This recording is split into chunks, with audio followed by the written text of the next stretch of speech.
నువ్వు నెలకి ఎంత సంపాదిస్తావు? నెలకు 10,000 సంపాదిస్తానా. మరి నీకు పెళ్ళైంది కదా, సరిపోతున్నాయా? ఇప్పుడు నేను ఉండేది బస్ స్టాండ్ పక్కన ఓ చిన్న ఇంట్లో అన్నా.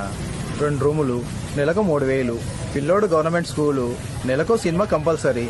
మొత్తం ఖర్చులని పోగా 2,000 మిగులుతాయి. అవి నా భార్యకి ఇస్తాను. ఆమెమో డాక్టర్ గ్రూప్ లో పొదుపు చేస్తుంది. అంతే, ఇంకేముంటాయన్నా. కొంచెం బండంచన్నా. అవును శివ, నీకు ఎప్పుడైనా లైఫ్ లో సెటిల్ అవ్వలేదే అని బాధ కలిగిందా? ఇంకేం సెటిల్ కావాలన్నా, హ్యాపీగానే ఉన్నా కదా. నా లైఫ్ బాగుంది. ఇది కాకుండా వేరే ఏ పని చేయమన్నా నేను చేయలేనన్నా. అయినా నచ్చింది చేయడంలో ఉన్న ఆ థ్రిల్లే వేరన్నా. పాన్ డబ్బా పెట్టుకోవడంలో కాదు, పాన్ కట్టడంలో ఆనందం ఉంటుంది. నాకు కూడా అంతే అన్నా. ఈ గుట్టు పెట్టుకోవడంలో కాదు, ఈ కొట్టడంలో ఉంది ఆనందం.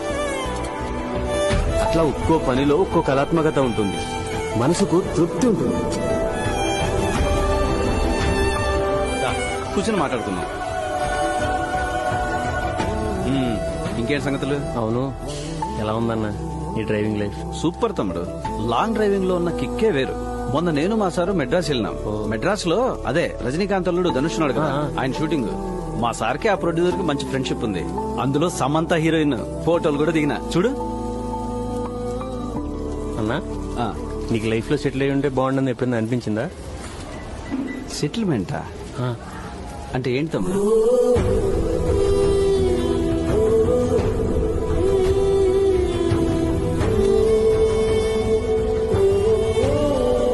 మీరు డబ్బు సంపాదించలేదని ఎప్పుడైనా బాధపడ్డారా?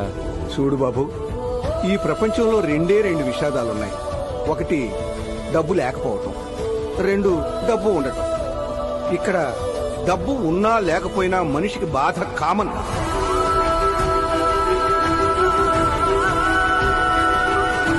అందుకే డబ్బు గురించి నేను అసలు పట్టించుకోను. సంతోషంగా ఉండటమే జీవితం.